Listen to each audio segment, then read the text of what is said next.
हम तो यही कहेंगे कि ये करणी सेना ये बीजेपी की सरकार में योगी आदित्यनाथ जी के राज्य में और योगी आदित्यनाथ जी के शरण रक्षा में तैयार किए जा रहे हैं ये, और उन्हीं के नाते उसी के नाते जो है इस तरीके का इन लोगों ने कृत्य किया है।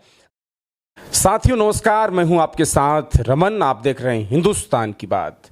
रामजी लाल सुमन ने जिस तरह से राणा सांगा को लेकर बयान दिया, उस पर लगातार राजनीति गरमाई हुई है। उसी पर बातचीत करने के लिए हमारे साथ समाजवादी पार्टी के वरिष्ठ नेता और पूरे मुल्क प्रत्याशी डॉक्टर मनोज है। इनसे बातचीत करूंगा कि राणा सांगा को लेकर जिस तरह से रामजी लाल सुमन ने बयान दिया है, इनका क्या कहना है। बहुत स्वागत हमसे बातचीत करने। बहुत बहुत धन्यवाद रमन जी। जिस तरह से राणा सांगा को लेकर आपके राज्यसभा सांसद रामजी लाल सुमन का बयान आया, इस बात को लेकर क्या कहेंगे? देखिए, उन्होंने इतिहास में जो लिखा था, जो हमेशा जाना गया है, जो लिखा हुआ है इतिहास में, उसी को उन्होंने बोला। कोई गलत तो नहीं किया, वो तो कोट किया उन्होंने राज्यसभा में।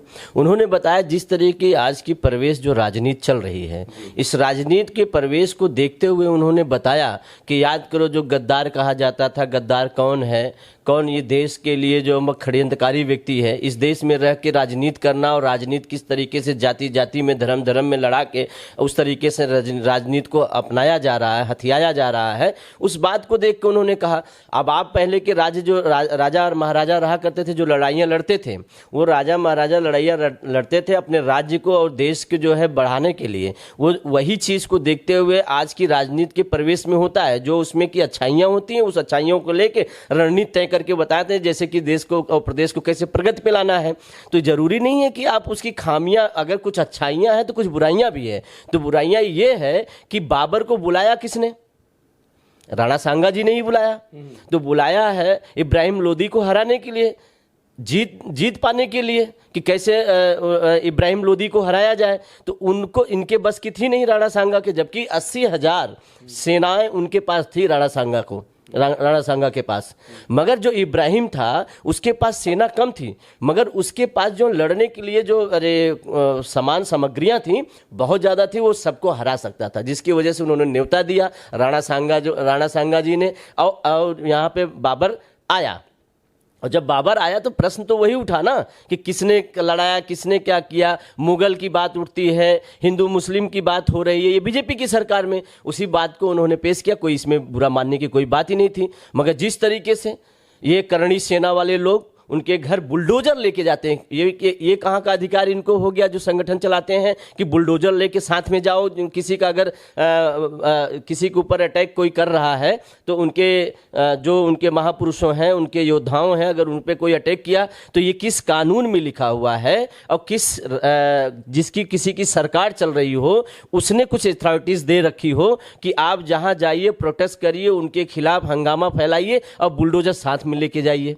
कहीं देखे थे ये इतिहास में पहली बार? इस चीज का तो योगी जी बहुत विरोधी हैं, कहते हैं कि हमारी सरकार में इस तरह से अगर कोई करेगा तो हम बर्दाश्त नहीं करेंगे। फिर कैसा हो रहा?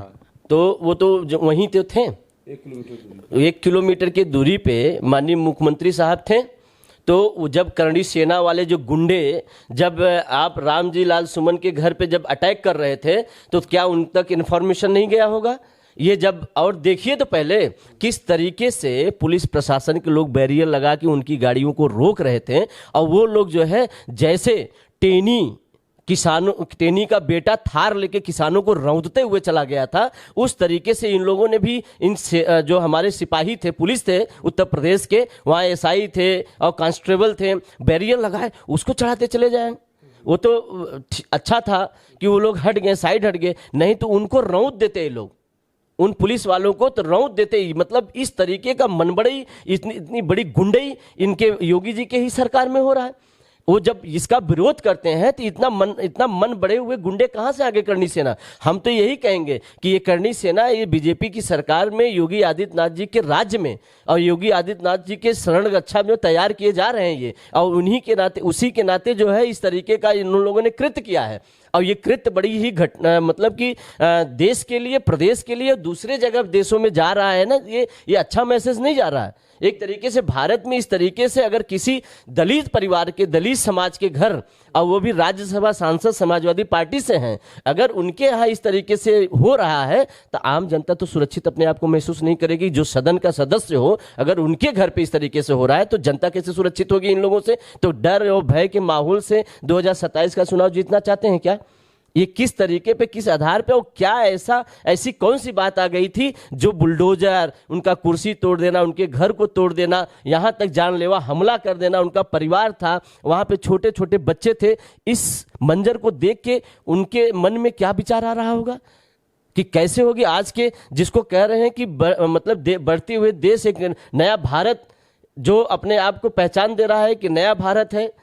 अमृत काल चल रहा है। ये अमृत काल में किसी के घर पे मौत के काल बन के जा रहे हैं लोग, इनका घर गिरा रहे हैं। एक आम आदमी का बयान आया कि सेना तो सिर्फ एक है, वो बॉर्डर पे है, एक कैसी करनी सेना है, ये सब सेना खत्म किया जाए, ये सब बातों को चर्चा है। सच्चाई है। मैं उनसे जोड़ते हुए मैं कहूंगा कि अगर आपने सेना बनाया है, करनी सेना बनाया, जाइए आर्मी में, बॉर्डरों पे रहिए, लड़ाई करिए, और बहुत तुमको ढेला मारने की शौक है, बहुत गोली बंदूक चलाने के है, सीज फायरिंग तो हो रही है, शामिल हो जाइए बटालियन में, बॉर्डर पे रहिए, सीज फायरिंग करिए, गोली खाइए, गोली चलाइए। उन्होंने कहा कि सेना तो सिर्फ एक है जो बॉर्डर पे सेवा कर रही है, सेना करनी सेना कैसी सेना? सही बात है, उन्होंने सही कहा कि करनी सेना आपने बनाया है। करनी सेना को बहुत लोगों ने चटनी सेना, केचप सेना, कन्नी क्या क्या बना दिया है। मजाक तो हंसपास तक तो खुद ही हो रहे हैं वो लोग इस तरीके से कृत्य करके। हाँ, अगर आपको ऐसा है कि आपने करनी सेना बनाया है, युद्ध लड़ना चाहते हैं, लड़ाई करना चाहते हैं, तो आप लड़िए, बॉर्डर पे लड़िए।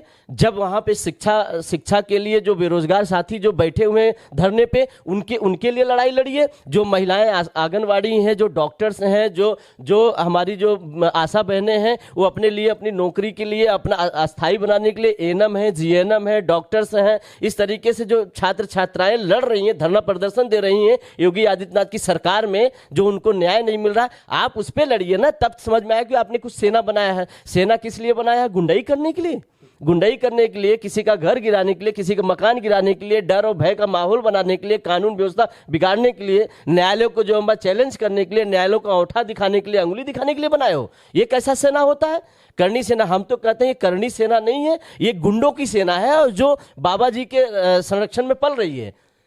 पर ये देश कभी बर्दाश्त नहीं करेगा इस बात को लेकर। इसमें प्रशासन की भी ढिलाई देखी जा रही है, कहीं न कहीं नाकामी देखी जा रही है। तो रामजी लाल सुमन का एक बयान आया है कि अगर प्रशासन कहीं न कहीं अगर नहीं कुछ कर पा रहा है तो हमें मौका दे दे, हमें छूट दे दे, हम देख लेंगे आगे क्या होगा। सही कहा उन्होंने। आप इन जो छटे हुए गुंडे माफिया लोफर जो टहल रहे हैं, बेरोजगारी के तम से कसे हुए रहे हैं, और किसी का घर जमीन हड़प के जो मोटी मोटी चैन लटका के जो टहल रहे हैं, फर्जी गाड़ियां बिना रजिस्ट्रेशन की चल रहे हैं लोग, अगर इनमें दम नहीं हो तो प्रशासन को छोड़ दे छूट, निपट लेंगे सब। निपटने के लिए सब तैयार हैं, कोई उनसे कम नहीं है। मगर इनको जो धमकी चमकी इस तमाम चीज जो दे रहे हैं ना, इनसे कोई डरता नहीं है। ये बदलता हुआ भारत है, सब अपने सम्मान को समझते हैं, सब अपनी मर्यादा को समझते हैं। कानून के दायरे में रह के सब लोग अभी बैठे हुए चुप। कानून अगर संभाल पा रही है, कोई बात इस तरीके की है कि इनको बंद नहीं कर पाए, चुप नहीं कर पा रही है, तो बता दो, छोड़ दो छूट। फिर इसके बाद देखो सुधार देंगे, इनके कान पकड़ के उठा के बैठा देंगे। इन जैसे गुंडे, तमाम जो गुंडे लोग हैं ना, इनका पता नहीं चलेगा कहाँ गए कहाँ आ गए, पता नहीं चलेगा। इतनी सी है, इतने से जो गुंडे निकल रहे चुप ऐसा करके ना, तो ये पता नहीं चलेंगे। एक फूंक मारेंगे, यहाँ के लोग उड़ जाएंगे, ये सब इनका पता नहीं चलेगा। ये अपने आप को बहुत बड़ा गुंडा समझ रहे हैं। गए तो थे शिवपाल चाचा, निपट लेते उनसे। अभी राष्ट्रीय अध्यक्ष, माननीय राष्ट्रीय अध्यक्ष जी को चैलेंज कर रहा था ना, एक दाढ़ी रख लेने से कोई गुंडा थोड़ी हो जाता है। और दाढ़ी वाले तो जितने ही बोलते हैं उससे कई गुना पीछे भागते भी हैं।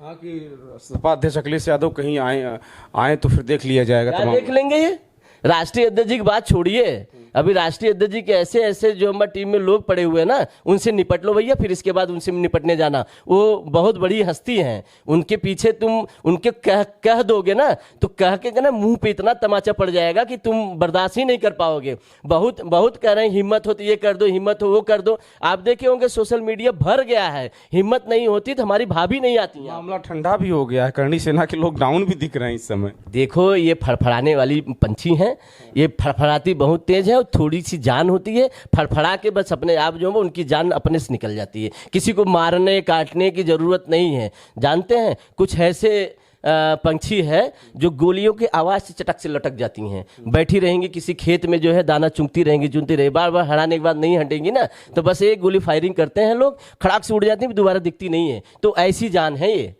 ये इनकी जान बहुत छोटी सी होती है, फड़फड़ाती हैं अपने बाप, फड़फड़ाते फड़ते गिर जाती हैं, इनके अपने वही हाल है, ये फड़फड़ाए खटखटाए फिर इसके बाद गिर गए। अब इसमें से कुछ ऐसे दुष्ट तरीके के व्यक्ति होंगे जो थोड़ा थोड़ा आवाज़ बाहर आएगी, और भाई जान ही रहे हैं कि प्रशासन में सबसे बड़े जो बैठे हुए हैं कि वो तो खुद ही जान रहे हैं कि कैसे व्यक्ति हैं, तो उनके शासन काल में ऐसे ही लोग पैदा होंगे और ऐसे ही लोग रहेंगे। और ये मान के चलिए जिस तरीके से रमन जी इस उत्तर प्रदेश में महिलाओं के ऊपर अत्याचार, और अभी देखिए हाईवे से किडनैप कर लिया गया, एक लड़के को हाईवे से किडनैप कर लिया गया, और वहाँ पे सीसी कैमरे में फुटेज में दिख भी रहा है। तो सोचो ये कैसा प्रदेश बना दिया है। राम जी का राज इस तरीके से नहीं था, उन्होंने राजपाट त्याग करके वन में चले गए थे, राम जी का नाम लेके ये लोग जो है